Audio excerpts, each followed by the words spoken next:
My dear, would you like lasagna or sushi for dinner tonight? Both it is, then. What's the matter? Do you dislike both? Oh, I think I understand. You have that same expression. I've been with you for so long. Yet you still act so surprised to see me. I guess I am rather otherworldly.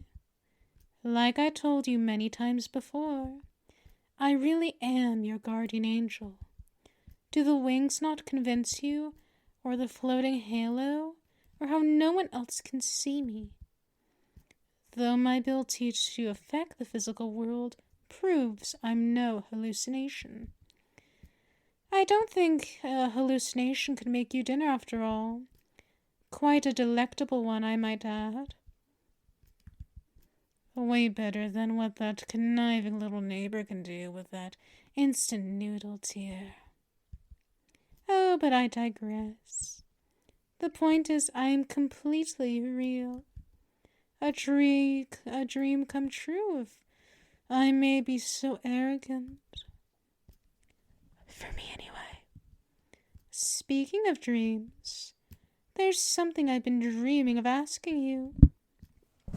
I have a request, you see. How do I put this? Well, maybe it would be better to just show you. Okay, hold on. Okay, here. I plucked one of my feathers for you. I want you to accept this as a gift from me. Not like that. It doesn't look good in your hair. But that's not what it's for. No. I want you to eat it. The feather won't harm you. You won't digest it or expel it as waste. So it'll be like a part of me is inside of you forever. Isn't that just magical? Isn't that, if I dare say, romantic? A real-life fairy tale. It's just that. Remember a few months ago, when you got sick from that virus? Yes, the very one. And then you recovered? That was me. The recovering part. Not the getting sick part. I would never let you come to harm. I will always serve you faithfully, after all. But that virus, that pathogen got to be inside of you. I'll be honest, my dear. I'm very, very jealous. Even though I am forever with you, I still feel too distant. I can never be close enough to you. It's not fair for that bundle of genes that's arguably not even alive to be inside of my perilous darling. So close while I'm stuck outside here. So would you do me that tiny small favor? Would you kindly eat my feather? You will? Oh, thank you. Thank you. Thank you. If only I had 1,000 heads to bow to you in unison. Here, let my one suffice. Well, how did it taste? I don't expect it to taste like ambrosia. But if it is even passable. Oh, tasteless? Okay, that's well then. As long as you didn't suffer from it. Let's say I'm just overjoyed. I just got to be closer to you. And I am truly, truly appreciative that you decide to entertain this selfish request of this petty angel of yours. I don't mean to sound ungrateful or anything, but I don't just feel physically distant from you. I want to be closer to you emotionally as well. You see, I've always barraged you with questions about yourself. Anything that I could have learned from just watching you. If you were enamored, book series. I had asked you what made it appeal to you. If you brought food, I had inquired whether it was the price, the flavor, or the calories that swayed you. I know everything about you. In fact, I might even know you better than you know yourself. Despite this, you haven't shown a single interest in me. Understandable, of course. I am bronze and you are gold. In spite of this, is there anything you'd like to ask me? Please, I want you to know me. Even if it's only a fraction of the amount that I know of you. Please. Oh, thank you for obliging. 1,000 festivals in your honor, my dear. Okay, ask away. I'll answer anything and everything except where I hid the bodies. Of course, kidding, I'm kidding. Jeez. Did you really think I would leave a body behind? Do I have any hobbies? Well, I'm glad you asked. I like writing poetry about you. Of course. I tried to write a variety of things. I attempted other topics. But then I looked down at the paper, and every time it's overflowing with your name. Oh well. Happy little accidents. I tried.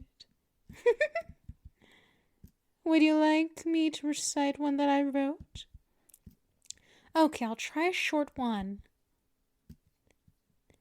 You probably don't have time for the epics.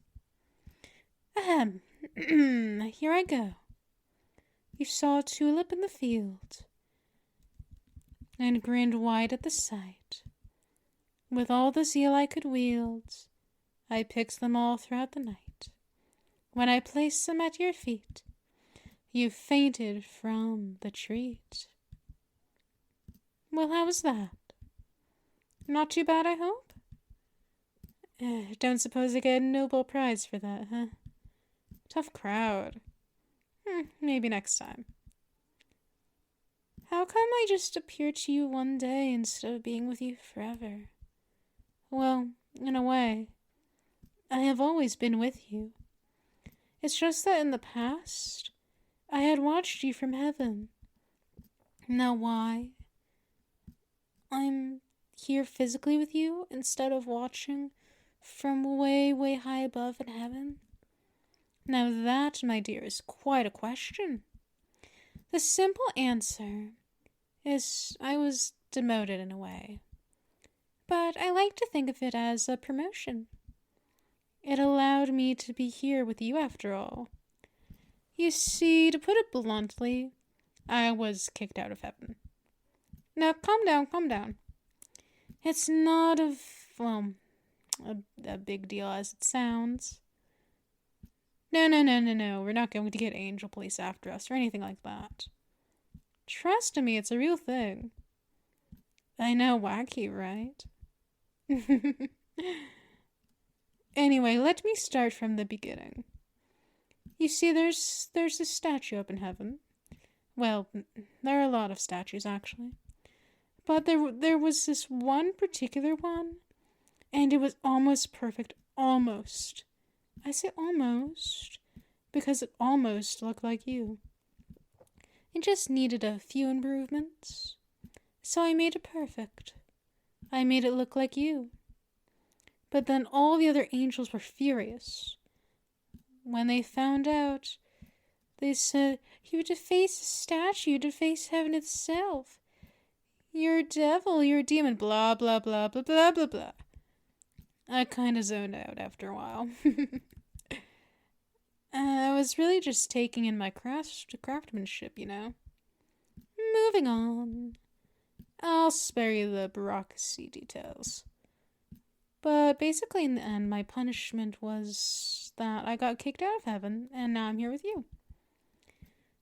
God bless, I'm sure those high and mighty angels thought they got rid of a monster. But I'm not a monster, right? I don't look like a monster, right? Does my appearance displease you? Do I frighten you? Would it help if I looked more like a mortal? If anything about my form displeases you, I'll change it. I'll change it right away. If it is my halo, I'll dim it. If it is my eyes, I'll show them to you and then I'll sew them shut.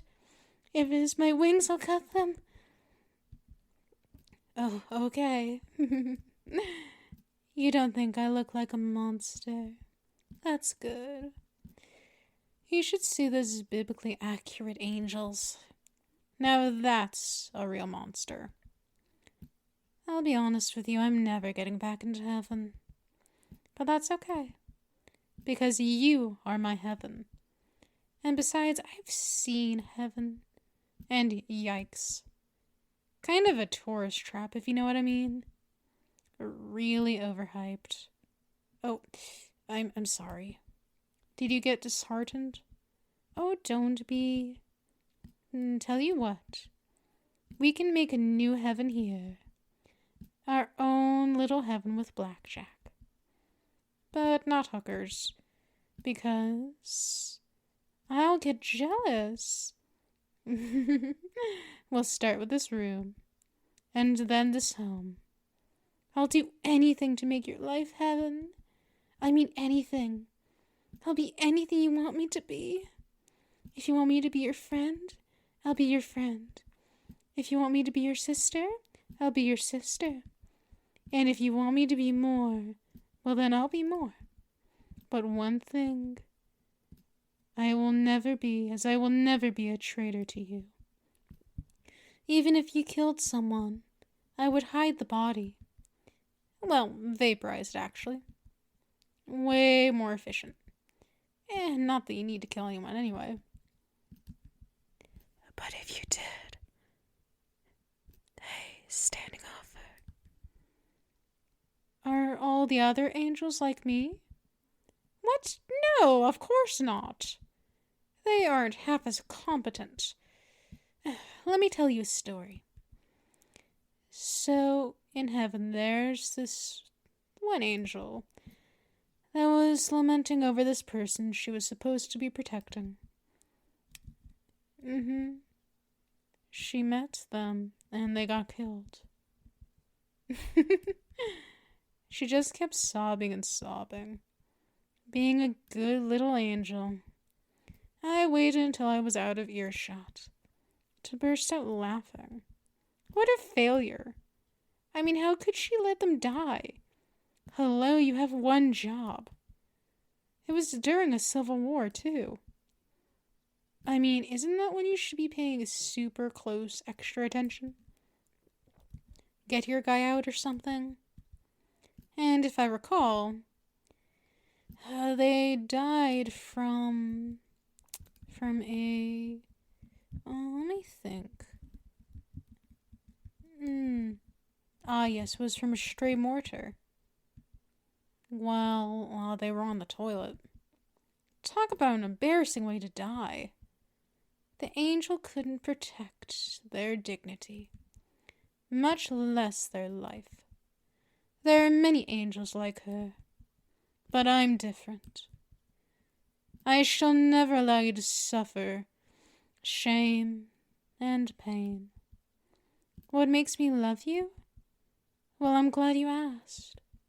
First of all, it is in my nature as a guardian angel, just like a mother who has an innate love of their child.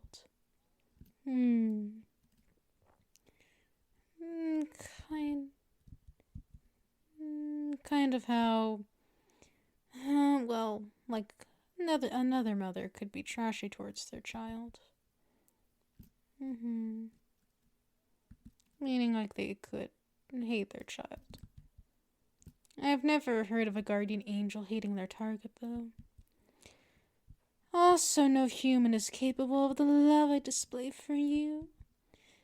You could stab me 72 times with a spiral knife, and I would not like you any less.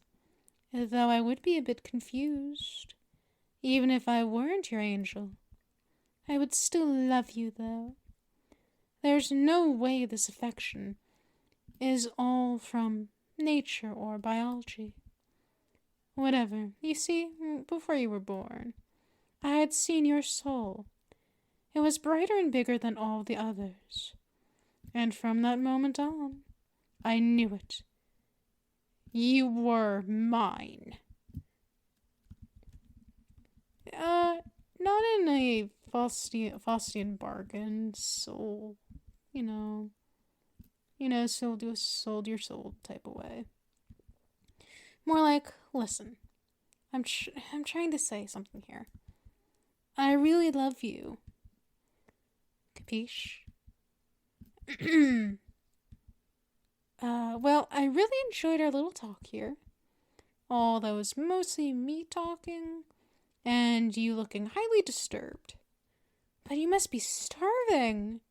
I'll get dinner ready. And we can continue this over a nice, hot, fresh meal. Don't worry about any consequences. Yes. Yes, from the whole statue incident. Angel unions are very strong. I wouldn't worry. Let's go have a meal and talk more, shall we?